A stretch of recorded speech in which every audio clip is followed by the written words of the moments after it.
हुँ, वो हुँ। ना जिस दिन आपसे बात की उसी दिन ना दिन में कुछ ऐसा दिखाई दे रहा था जैसे कि ना कैलाश पर्वत पे हैं हुँ, हुँ।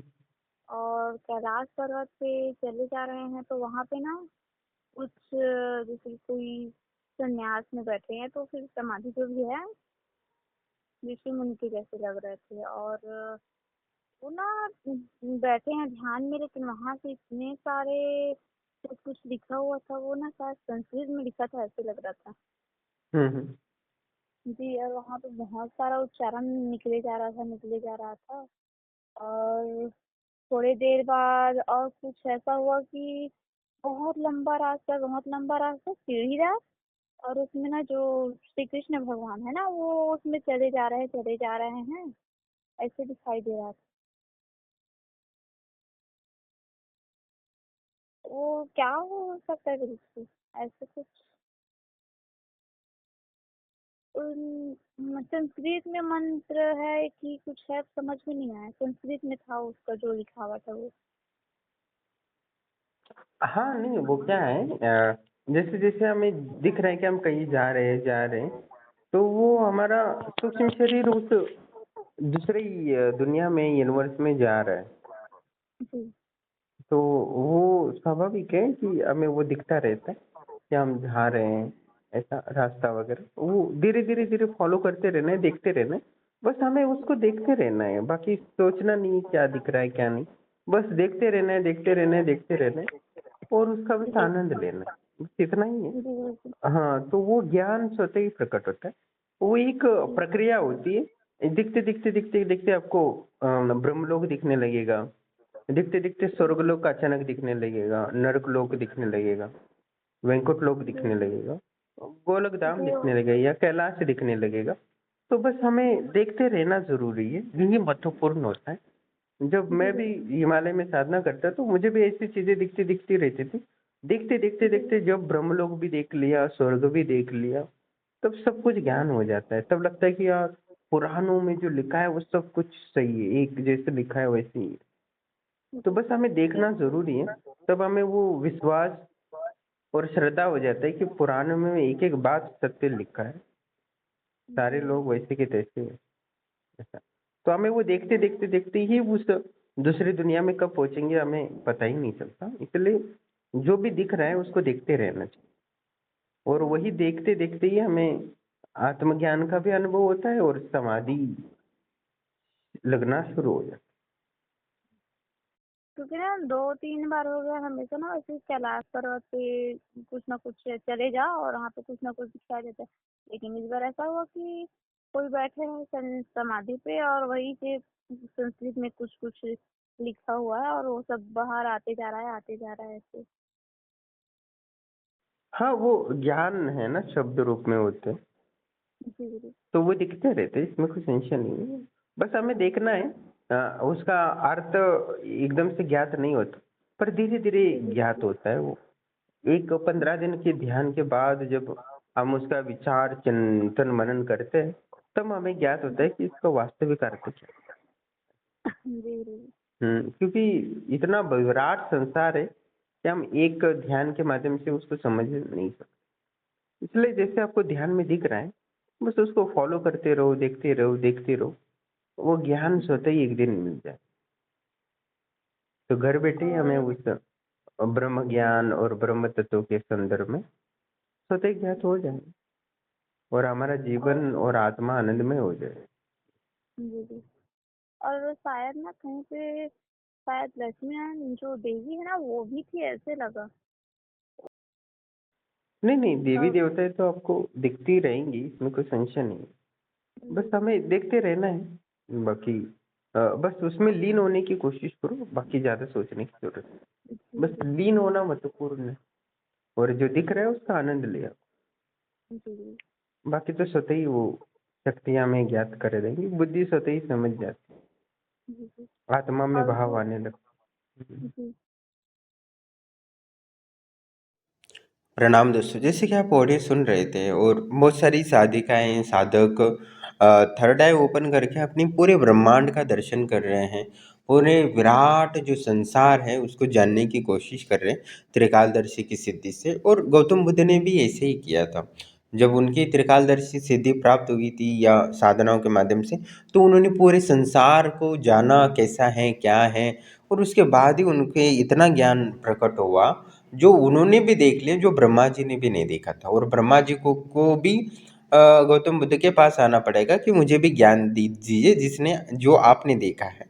तो इतना देवी देवताएं भी गौतम बुद्ध के पास आ गई थी कि उन्होंने जो ज्ञान प्राप्त किया था जो देवी देवताओं के पास भी नहीं था, तो वो उन्होंने प्राप्त कर लिया था। तो देवी देवताएं भी गौतम बुद्ध के पास आई और उस ज्ञान को प्राप्त करने के लिए। तो जब आप आश्रम से जुड़ते हो तो आपको जो भी दिखने लगता है उसको देखते रहना है, देखते रहना है।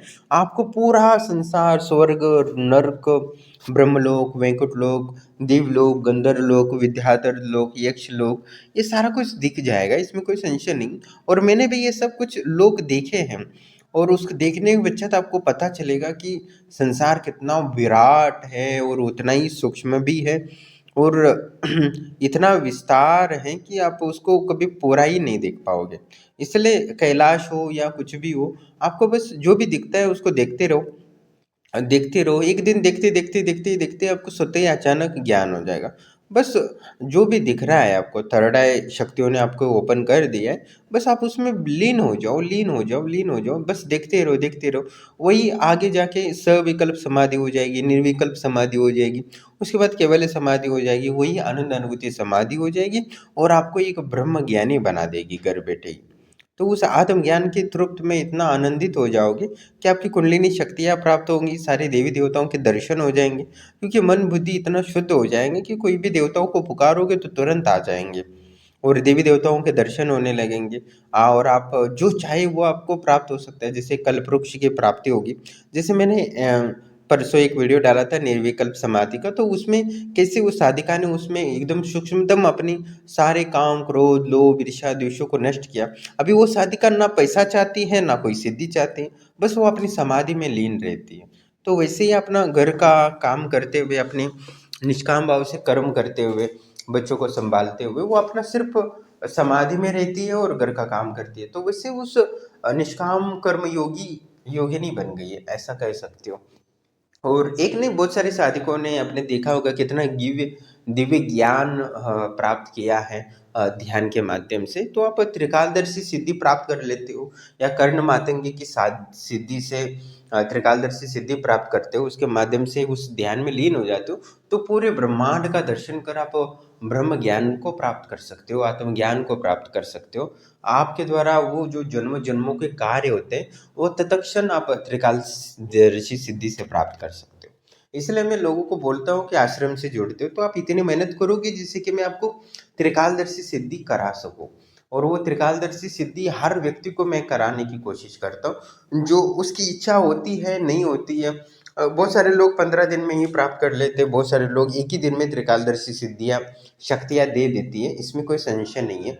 और आप उस शक्तियों का यूज करके अपने ब्रह्म ज्ञान को प्राप्त करो, यही मैं चाहता हूँ। और आपको जीवन में समस्त दुखों से मुक्ति होके उस आनंद अनुभूति समाधि में स्थित होकर अपने जीवन को मालामाल कर दो। त्रिकालदर्शी सिद्धि प्राप्त कर लोगे तो निश्चित ही उसके बाद आप अनुर्मी सिद्धि और निर्विकल्प समाधि और सकल्प समाधि जल्दी प्राप्त कर लोगे। उसके बाद जब आनंद अनुभूति समाधि प्राप्त होगी तो उसके बाद निश्चित ही आपकी अष्ट सिद्धियां प्राप्त करने की संभावना भी बढ़ जाती है। और घर बैठे भी आप अष्ट सिद्धियों की एक सिद्धि भी प्राप्त कर लोगे तो भी जीवन माला माल होगा। और आप जैसे ही सब निर्विकल्प समाधि प्राप्त कर लोगे तो कल्प वृक्ष की प्राप्ति होगी। आपको जितना चाहिए धन उतना धन मिलेगा, आपके परिवार उतना ही निरोगी काया की प्राप्ति होगी। कोई भी बीमार हो तो भी आपके संकल्प मात्र से थोड़ा भी जप कर लेते हो तो आपकी इच्छाएं देवी देवता तुरंत पूर्ण कर लेती है। और उसी को हम कल्प वृक्ष कहते हैं। और कल्प वृक्ष प्राप्त होने के बाद आप जो भी इच्छा करते हो वो सब इच्छाएं पूर्ण होती है स्वतः ही, ऑटोमेटिकली। जैसे आप बोलोगे जो चाहिए वो सब आपको मिलेगा, प्रेम से लेके मान सम्मान से लेके धन वैभव से लेके आप जो भी चाहते हो, घर का सुख हो, वाहन का सुख हो, सब कुछ चाहिए वो सब कुछ आपको मिलता है। तो ये साधना को कल्प वृक्ष तक जाने की कोशिश करें तो निश्चित ही आपको सफलता मिलेगी। और कल्प वृक्ष को एक बार प्राप्त कर ले तो जीवन के समस्त दुख निवारण हो जाते हैं। उसके बाद आप निर्विकल्प समाधि का अनुभव करके आनंद अनुभूति समाधि और अष्ट सिद्धियों का भी अनुभव कर सकते हैं। इससे बहुत सारे लोग हैं या देवी देवताओं से वरदान प्राप्त कर चुके हैं अष्ट सिद्धि से। और मैंने पिछली बार भी बताया है आपको कि कैसे अष्ट सिद्धि हम घर बैठे प्राप्त कर सकते हैं। 3-4 मैंने कंटिन्यू वीडियो डाले थे 2-4 महीने पहले, आप तो वो वीडियो देख सकते हो, कैसे मैंने विस्तार से आपको बताया था।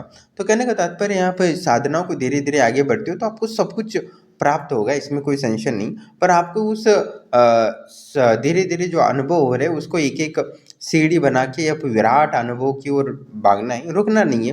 क्योंकि आप जो अनुभव हो रहे हैं उसी में आप उलझे रहोगे या जो लाभ हो रहा है उसी में उलझे रहोगे तो वो नहीं चलेगा। आपको और आगे बढ़ते रहना है और पूर्ण अष्ट सिद्धियाँ प्राप्त करके इस पंच तत्वों से मुक्त होना है और परम आनंद जीते जी मोक्ष को प्राप्त करना है। मोक्ष ये नहीं कि कहीं और है, मोक्ष मनुष्य होते हुए मोक्ष को जो अनुभव कर ले वही मुक्ति को प्राप्त होता है। कोई ऐसा बोले कि आप मरने के बाद आप आ जाओगे और आपकी मुक्ति होगी तो वो मूर्ख है। कहीं ना कहीं आप उसको अज्ञानता समझ सकते हो। जो मुक्ति होती है वो मनुष्य जीवन में ही होती है। मनुष्य जीवन के बाद मरने के बाद कोई मुक्ति मिल रही है तो वो कहीं ना कहीं आपको फंसा रहा है, कहीं ना कहीं झूठ बोल रहा है आदमी।